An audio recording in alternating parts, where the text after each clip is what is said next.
The Go programming language is getting even better. So if you have been keeping up with the channel, you would know, well, that we really like Go. We have a lot of videos on Go. And I already talked about all the great things Go has to offer. Built-in support for concurrency, efficient garbage collection, static typing, but I think that should be standard in most languages. The rich standard library that has so many packages for you to use and really spin up an application without having any other imports necessary. Fast compilation, and well, the simplicity and readability of the language itself. But if that wasn't good enough, Go just seems to be getting better. So on August 8th, Go released Go.21, and this has a lot of gold nuggets in it. I'm gonna break down every single one in detail right now. But if you wanna go dive into these by yourself, go into the actual release pages. It has all the information there, rich links, explanations, deep detail,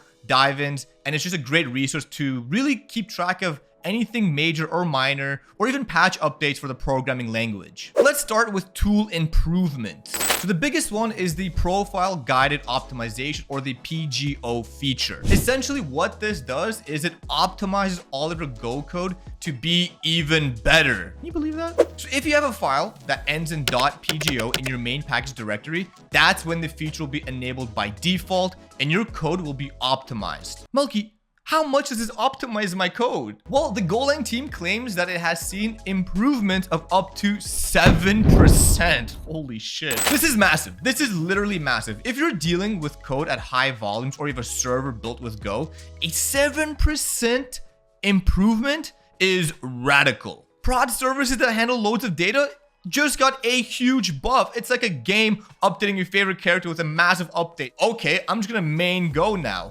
Another tool improvement is the backwards and forward compatibility with the language, and this is so good. As you know, I hate breaking changes. It's such a headache. This makes it easier for developers to ensure their code, whether they wrote it years ago or future code that they want to refactor, will remain unchanged and still usable. It will be compatible with different versions of Go, and it's so great. I love this feature, truly. I wish more languages, JavaScript, would incorporate this into their release notes. Well, let's dive straight into language updates because there's some really good tidbits in here. So there's a min, max, and clear function. And as the name implies, you can get the minimum value, maximum value, or even clear your slices or maps. And this is very convenient for memory allocation, and just having a min-max should be a staple in any program language's standard libraries. So it's really cool that Go was like, you know what? Let's just add it in. Why not? But the changes I was most hyped for are the changes in the standard libraries of Go. The Go team added a new structure logging library called slog. You're a slog. And this, as the name implies, is structured logging. So basically what this does, it will log a time, a level, and key value pairs that will really allow you to structure your logging the way is efficient for you to debug your code, see what's happening, and just gives you more structured flexibility in the application you're creating. And there's also a new slices, maps, and CMP package, which comes with a bunch of basic and built-in operations to handle that respective data structure. I actually really love this because it removes any kind of developer doing their own thing with a map to really achieve a basic functionality. And now you can rely on the standard library to modify or work with the map, or again, the data structure I mentioned earlier, any way you want. But I truly think the features that deserve the most attention are the experimental features they've been slowly rolling out. First, we got arenas. This was actually experimentally released in Go version 1.20, and it's a game changer. The arena package allows users to manage memory allocation in performance critical parts of their Go code. For example, let's say you have a server that you create for that side project that you finally deployed, by the way, congrats, and all of a sudden you get a spike in traffic. Well, now you can officially handle that volume with the arenas package. One of the downsides of Go has always been the fact that users do not have access to proper memory allocation like in other languages such as Rust.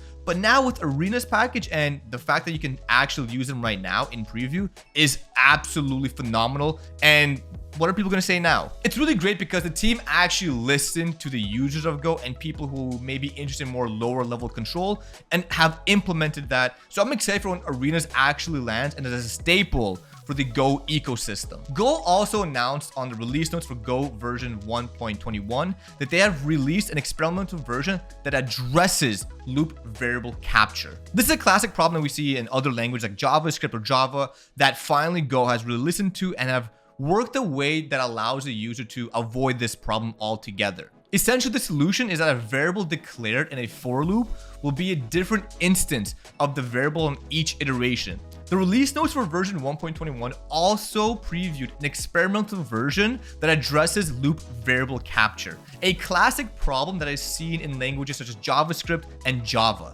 The solution the team is proposing is that a variable declared in a for loop will be a different instance of the variable for each iteration. This is a common problem that you see when you use things like a Go routine within a for loop itself. Not only do these changes make it easier for developers to use and write and even adopt Go, but I truly think the Go team is actually listening to the community and feedback they're getting. I actually think they want Go to be a better language. I don't think they don't want to necessarily have Go as this very easy, simple language, but I think they just really want to make it a language that's efficient to use no matter what level of a developer you are. If version 1.29 showed us anything, is that Go is not done and far from it. They got a lot more things in store for us, and I'm actually really excited to see what they have cooking in the back burner that they haven't even announced publicly yet. And yes, I know I talk a lot about Go. I know, okay? But I kind of want to be that person. And again, I love the language. I think it's great. You can just go implement it, spin up a server in literally 5-10 lines of code, and you're good to go. Did you see that pun there? Good to go. It's Golang, good to go. I hope you all enjoyed this video. If you haven't already, make sure you comment, like, and subscribe. We're on the mission to get 5,000 subscribers, and we're so close. But as always, I gotta leave you guys with two things. One, what is your favorite feature about this release for Go? And if you haven't used Go, will this kind of bring you closer to the good side of implementing it? And two, you gotta pow it.